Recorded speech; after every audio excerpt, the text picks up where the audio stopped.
Partout où je vais en Afrique, j'entends les jeunes dire à peu près les mêmes choses. Je suis actuellement au Bénin et j'entends beaucoup de jeunes dire « Patrice Talon a distribué tout l'argent du Bénin à ses amis, c'est eux qui mangent et on ne peut pas réussir au Bénin ». En Côte d'Ivoire, on dit que ce sont les Libanais qui ont tout le pays. Au Cameroun, on dit que Paul Biya a foutu le pays en l'air après 42 ans. On ne peut pas réussir au Cameroun, il faut aller au Canada ou ailleurs. Au Sénégal, partout où je vais, les jeunes sont dans un discours victimaire. Parce qu'il faut qu'on se dise quelques vérités. Dans le même temps, dans les pays dans lesquels je vais, je trouve des jeunes qui s'en sortent et gagnent littéralement des millions de francs CFA par mois. J'ai l'impression qu'il y a deux jeunesses. Il y a d'une part une jeunesse qui est maintenant dans un discours de plainte et de victimisation qui ne réalise pas ce qu'elle rate. Et de l'autre côté, on a une jeunesse qui saisit les opportunités et qui est littéralement en train de s'enrichir. Ce ne sont certes pas les plus nombreux, mais j'ai une question pour vous. Dans quel pays au monde les gens qui réussissent sont les plus nombreux? Il faut peut-être qu'on change de logiciel et de paradigme. Dans cette vidéo, on va en parler de manière concrète.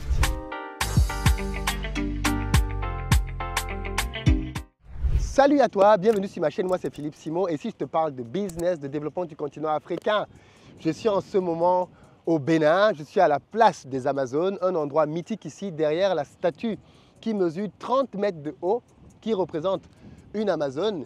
C'est un lieu phare maintenant au Bénin. La dernière fois que j'étais là, cette statue n'existait pas du tout. On a créé une très belle place avec vue sur la mer de l'autre côté. C'est un endroit magnifique. Il y a un spot incroyable ici. Le pays est complètement transformé en termes d'infrastructures. Je vois des routes partout. Ça se sent que, qu'on le veuille ou pas, Patrice Talon a construit beaucoup d'infrastructures. Je trouve juste dommage qu'un endroit comme celui-ci, qui n'ait pas eu un beau jet d'eau. Moi, j'aurais trouvé magnifique qu'on ait par exemple ici, là, un très beau jet d'eau le soir qui permet d'avoir avec des jeux de lumière des gens qui viendraient prendre des photos en masse. Ça allait accroître le tourisme. C'est un truc que je ne vois pas beaucoup dans nos pays, les jets d'eau. Et pourtant, c'est très beau, les jets d'eau. Je veux dire, tu as des jets d'eau qui sortent et tout. En plus, avec la chaleur qu'on a dans nos pays, les enfants viendraient là, joueraient là. Ça ferait un spot magnifique. Mais bon, peut-être qu'ils vont le faire. Il y a suffisamment d'espace pour le rajouter. Mais ça apporterait davantage de cachet à cet endroit s'il y avait un vrai jet d'eau ici, par exemple. Les amis, ce samedi, je suis à Cotonou pour une formation sur le thème 3 business pour générer tous les mois 2 millions de francs CFA. Il se trouve que quand j'ai annoncé ce thème, comme d'habitude, j'ai vu des jeunes béninois venir me dire « Ce n'est pas possible, Philippe, qu'est-ce que tu racontes? À quel moment on peut gagner 2 millions de francs CFA par mois au Bénin de chiffre d'affaires? C'est incroyable, c'est impossible. Ce que tu racontes là, c'est du n'importe quoi, c'est une arnaque. Comment est-ce que tu peux raconter des histoires comme ça? Dans le pays de Patrice Talon, il n'y a que Talon et ses amis qui gagnent de l'argent. » J'ai tout entendu. Alors bien évidemment, loin de moi la volonté de... Je ne suis pas l'avocat du président de la République ou des ministres ou de je ne sais pas trop qui. Je ne suis pas là pour les défendre et dire qu'ils font ou ils ne font pas, je n'en sais rien du tout. Par contre, ce que je sais, avec certitude, c'est que dans la vie, les personnes qui s'en sortent ont un mindset différent des autres. On a publié sur ma chaîne récemment une émission d'une jeune dame au Cameroun qui a lancé un produit alimentaire. C'est un exemple patent pour que vous voyez bien à quel point les gens décident de ne pas voir la réussite des autres. Cette dame-là, elle est ingénieure de formation, elle est formée au pays. Ce n'est pas quelqu'un qui est allé à l'étranger pour s'en sortir. Pour que vous voyez bien le mindset des gens dans nos pays. Cette dame-là, elle a eu son diplôme au pays. Et je le précise parce que moi, quand je parle de business, on dit « Mais Philippe, toi-même, tu es allé à l'étranger, tu as eu l'argent en Europe, tu as eu le capital avant de venir faire tes affaires en Afrique. » Oui, c'est vrai. Je ne peux pas dire le contraire. C'est pour ça que je ne peux pas être contre le fait que quelqu'un veuille voyager. Le voyage apporte énormément de choses. Mais donner le sentiment qu'il n'y a que par ce canal qu'on réussit, c'est archi faux. Les plus grandes réussites et les plus grandes fortunes dans nos pays ont été bâties et continuent d'être bâties par des locaux qui ont grandi sur place, ne sont jamais allés à l'étranger avant de faire du business. Les amis, posez-vous les bonnes questions. Arrêtons de trouver des excuses. Et je vais bien nuancer mon discours pour que vous compreniez bien. Je ne suis pas en train de dire que nos pays sont des Eldorado et que tout le monde peut réussir dans le business dans nos pays. Je ne suis pas en train de dire ça.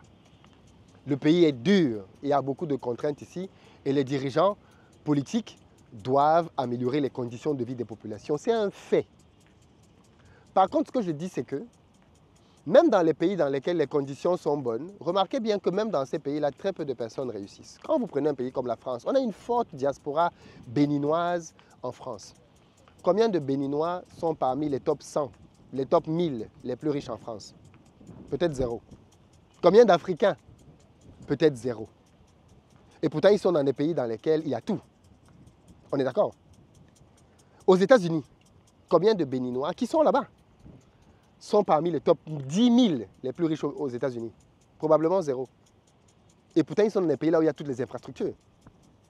Qu'est-ce que je veux vous démontrer?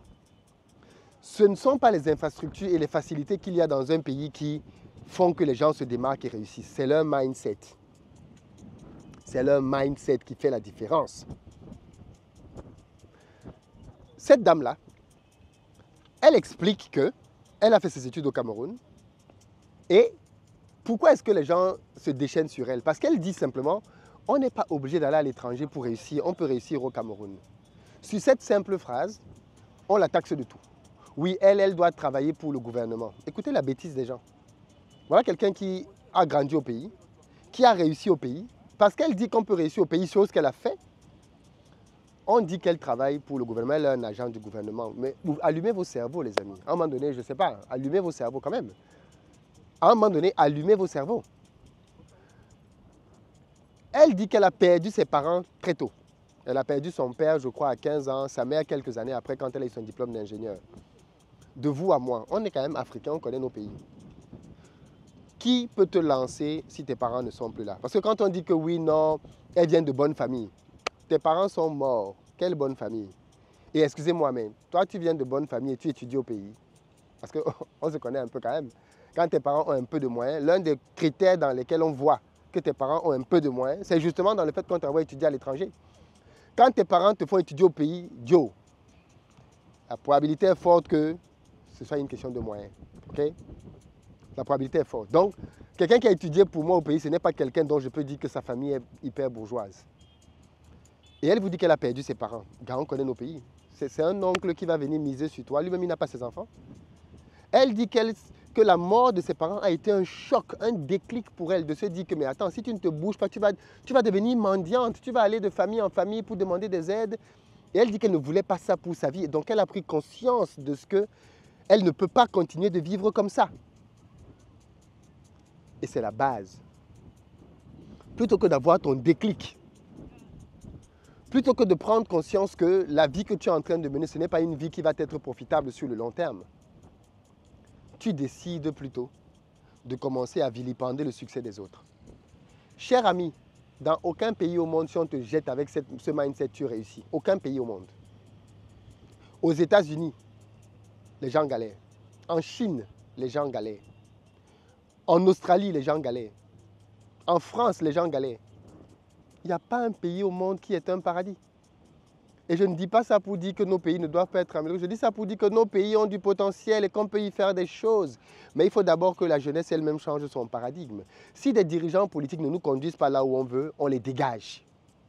On peut prendre un autre dirigeant politique qui va peut-être avoir une politique un peu plus en faveur des intérêts du peuple. Mais rester là à longueur de journée, accuser un régime, accuser ta famille et considérer que tous ceux qui ont réussi, c'est parce qu'ils ont fait quelque chose que tu n'as pas fait, c'est faux.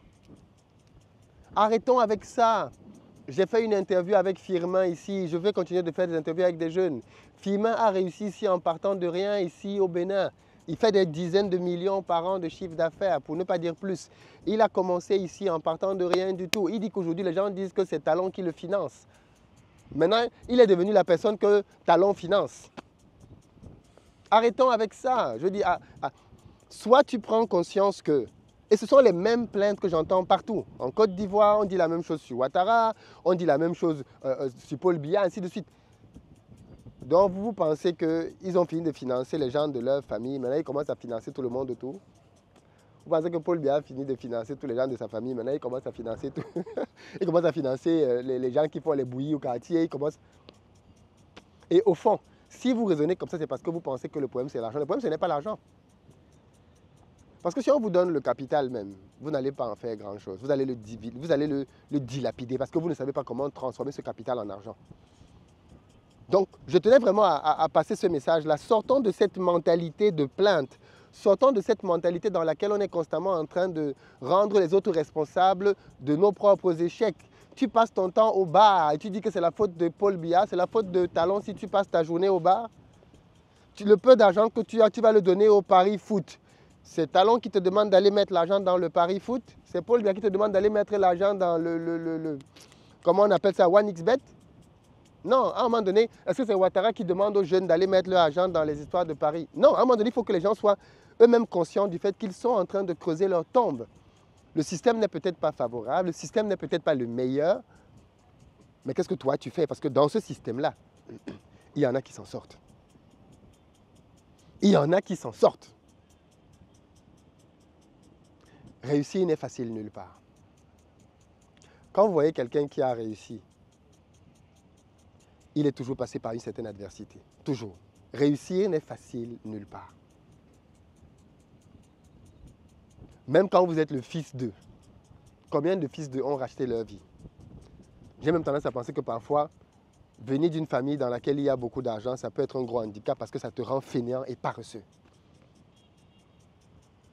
On dit oui, Donald Trump a hérité de 1 million de dollars de son père, mais combien de personnes ont eu 1 million de dollars et ils ont transformé ça en plusieurs milliards comme Trump? Combien? On dit oui, Aliko Dangote venait d'une famille riche. Bon, Dangote n'a pas de frères, il n'a pas de sœurs, il n'a pas de cousins. Ils sont où? Derrière chaque réussite, il y a un mérite. Arrêtons de faire comme si les gens qui ont réussi, ce sont des gens qui ont tous triché. Non, c'est faux. Ceux pour qui je n'ai pas de respect, ce sont ceux qui vivent des marchés publics. Eux, ce ne sont pas des entrepreneurs. Oui, parce que eux, à la limite, je vais même faire une vidéo sur eux.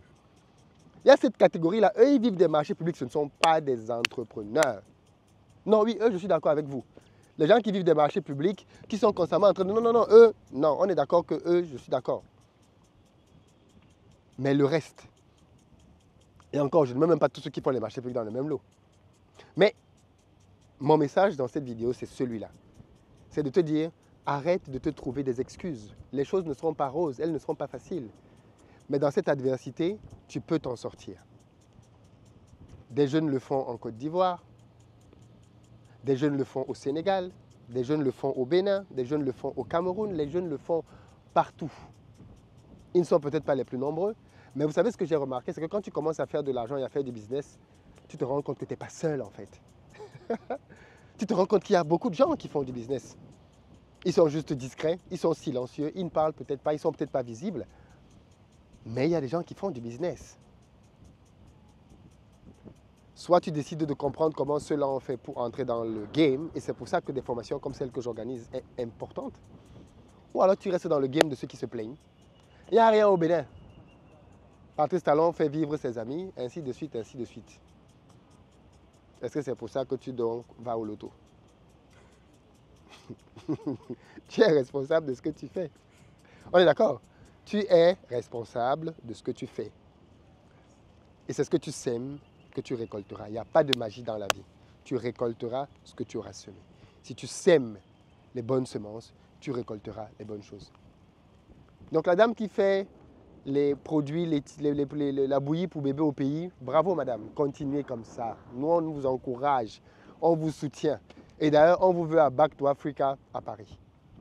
On veut que des entrepreneurs comme vous viennent expliquer à la diaspora comment on fait pour lancer un produit et le distribuer dans les centres commerciaux. Arrêtons de faire les produits qu'on distribue dans les petites boutiques du sous-quartier. Arrêtons de faire des produits qu'on distribue au quartier pour que les gens aient les panaries dans les groupes WhatsApp. Partage, partage, partage.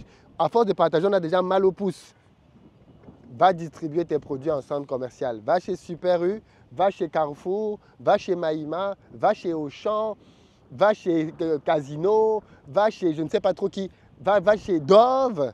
Va distribuer tes produits là où tu vas aller chercher une clientèle. Mais pour les distribuer là-bas, il y a des exigences que beaucoup ne veulent pas satisfaire. Et après, ils commencent à se plaindre. Bon, la faute à qui, les amis? La faute à qui?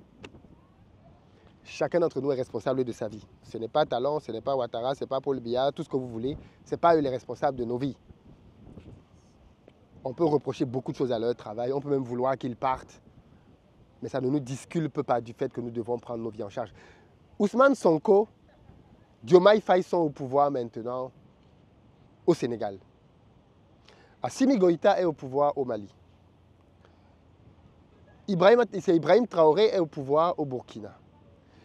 Tiani est au pouvoir au Niger. Allez demander aux jeunes de ces pays-là.